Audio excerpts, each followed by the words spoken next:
আলাইহিসসালামের কথা কি আপনাদের মনে আছে? শরীরের মধ্যে একটা অক্ষত জায়গা ছিল না যেখানে পোকা মাকড়ে আঘাত করে নাই। লক পড়েছে, যেটাকে আমরা বলি লক পড়েছে শরীরে, ফ্যান ফ্যান করতেছে পুরো শরীরে লক। ব্যথার যন্ত্রণায় কষ্ট সহ্য করতে পারে না নিজেও।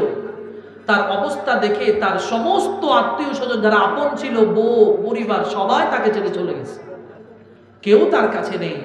ওই আইয়ুব আলাইহিস সালাম তো একটি বারের জন্য আল্লাহর দিকে আঙ্গুল তুলে অভিযোগ করে নাই, করেছে?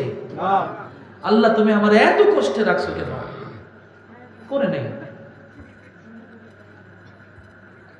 কি বলেছে আল্লাহকে? আল্লাহ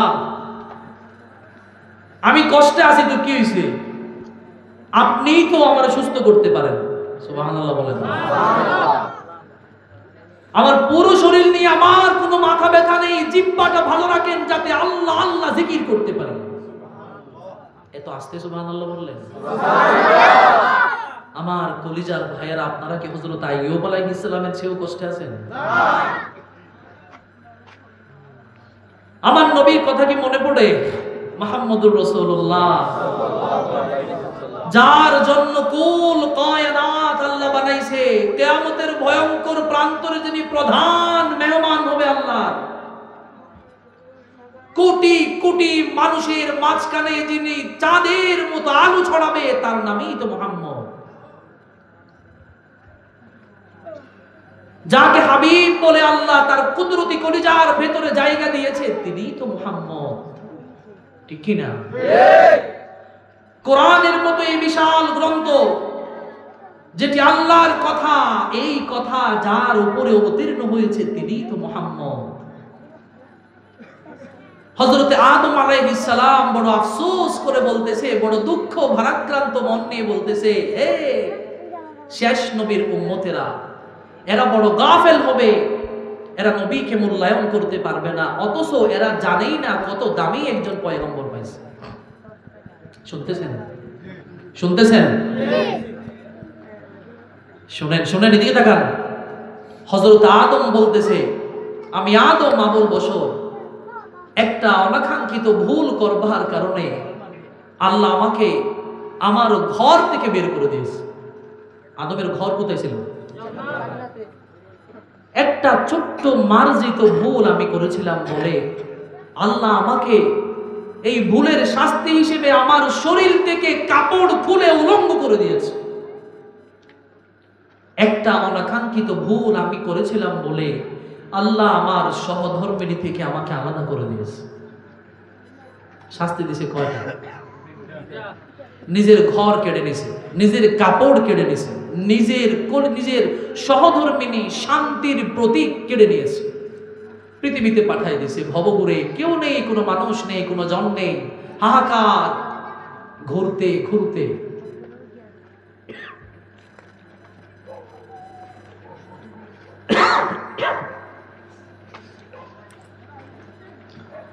এক বছর নয়, ৩৫০ বছর কান্না করেছে হযরত আদম আলাইহিস সালাম।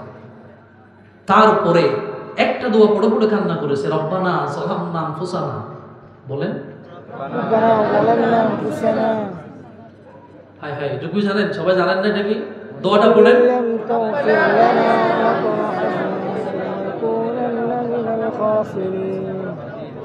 আলহামদুলিল্লাহ, আলহামদুলিল্লাহ। আমি যতটুকু শুনেছি এই সাইটের ভাইয়ারা অনেক দিনদার হয়, মা বোনেরা অনেক পর্দানশী হয়, এটা প্রমাণ হয়ে যাচ্ছে আলহামদুলিল্লাহ।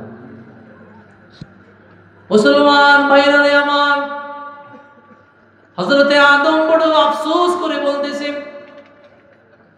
আমি আদম মাবুল বশর একটা ছোট্ট ভুল, মার্জিত ভুল আমি আদম করেছিলাম। এই ভুলটার কারণে আল্লাহ আমার শরীর থেকে কাপড় খুলে নিয়েছে, আমার সহধর্মিণী থেকে আমাকে আলাদা করে দিয়েছে, আমার ঘর জান্নাত আল্লাহ আমার থেকে কেড়ে নিয়েছে। একদিন নয়, 2 দিন নয়, ৩৫০ বছর কান্না করেছি আল্লাহর দরবারে।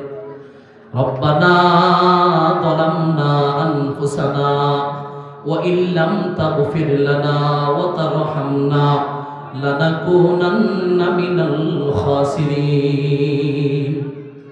আমার আল্লাহ শিক্ষা করবার জন্য আমার প্রিয় হাবিবকে যে কোরআন আল্লাহ দান করেছে, ওই কোরআনের মধ্যে দোয়াটা লিপিবদ্ধ করে দিয়েছে। এই দোয়াটা যদি কেউ পড়ে আমার আল্লাহর দরবারে দুটি চোখের পানি ছেড়ে দিয়ে গুনাহ মাফ চায়, আমার আল্লাহ বলেন দোয়াটা পড়ে গুনাহ মাফ চাইতে দেরি, আমি মাফ করতে তারে দেরি করব না। হযরতে আদম আফসোস করে বলতেছে, আমি গুনাহ করেছি, আল্লাহ আমারে মাফ করেছে 3টা বড় শাস্তি দেওয়ার পরে। 350 বছর কান্না করবার পরে আল্লাহ আমারে মাফ করে দিয়েছে।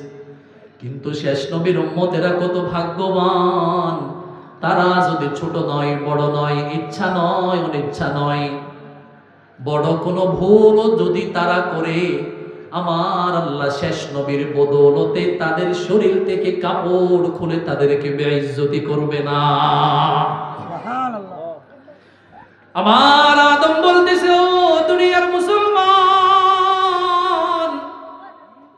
কেমন বড় পয়গম্বর তোমরা পেয়েছো জানো নাকি?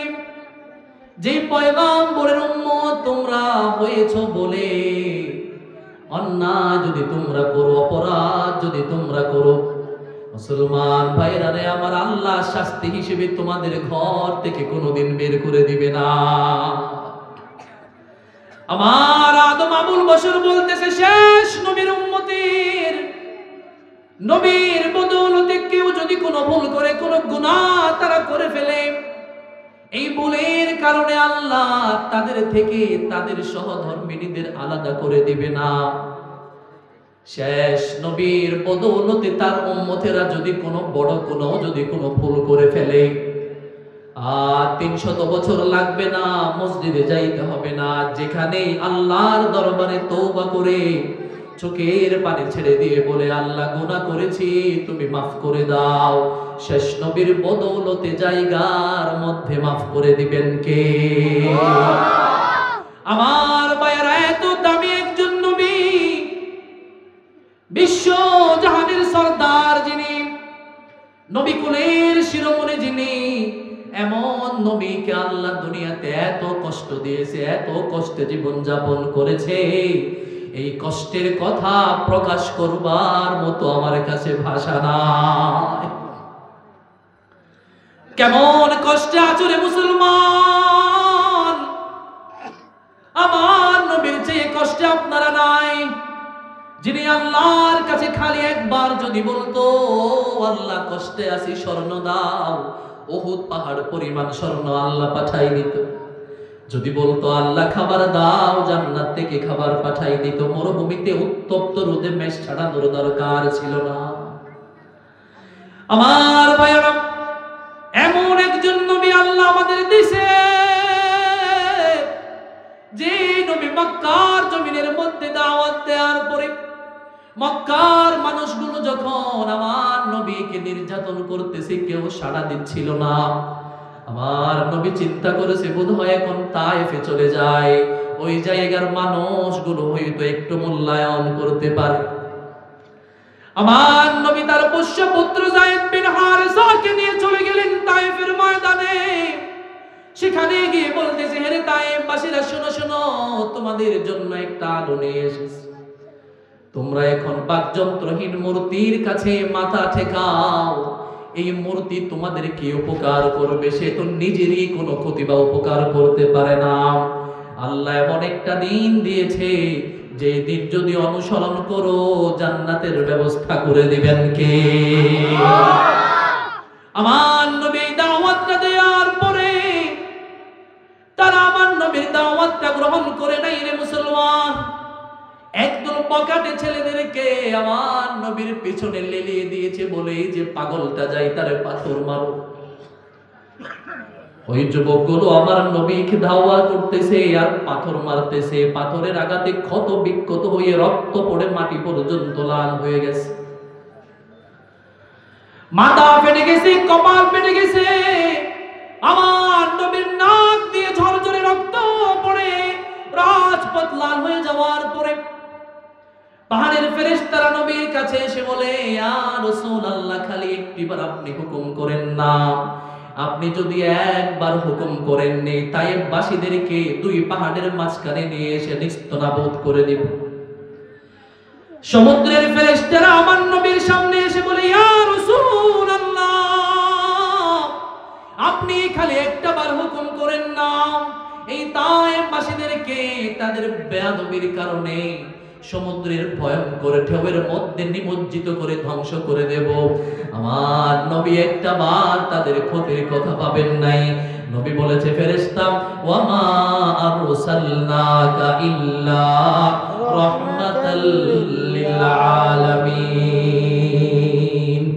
আমার নবী ডাক দিয়ে বলে, ও ফেরেশতা, আল্লাহ আমি নবীকে কাউকে অভিশাপ দেওয়ার জন্য পাঠাই নাই, কাউরে কষ্ট দেওয়ার জন্য পাঠাই নাই। আমি আল্লাহর দরবারে ফরিয়াদ করি, আল্লাহ তারা হয়তো আমারে চিনতে পারে নাই, তাদের নসল থেকে দ্বীনের জন্য জ্বলন্ত প্রদীপ তুমি তৈরি করে দাও। বলেন সুবহানাল্লাহ। আমার ভাইরা, তায়েফের মধ্যে পাথরকে রক্তাক্ত হয়ে গেছে। শামে আমি তালেবের মধ্যে গাছের পাতা খেয়ে নবী ক্ষুধা নিবারণ করেছে। জেলখানায় বন্দী থেকেছে আমার নবী। যখন তিনি সিজদার মধ্যে যেতেন, ও দুনিয়ার মুসলমান, মক্কার কাফেরেরা উটের পায়খানা নবীর গায়ের উপর ঢেলে দিত। রাস্তাঘাট দিয়ে যখন হেঁটে যেত, রাস্তার মধ্যে কাঁটা দিয়ে দিত। রাস্তা দিয়ে যখন হেঁটে যেত, দূর থেকে কাফেরেরা পাথর নিক্ষেপ করত। এত কষ্ট করেছে আমার নবী। এই কষ্ট অনুযায়ী আপনাদের কষ্টের তুলনা কি?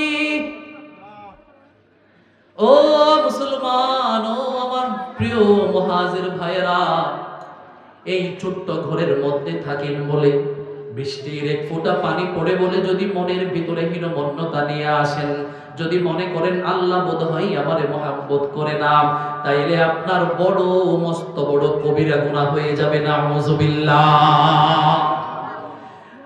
আমার ভাইয়েরা, কি কষ্টের মধ্যে আছেন আপনারা।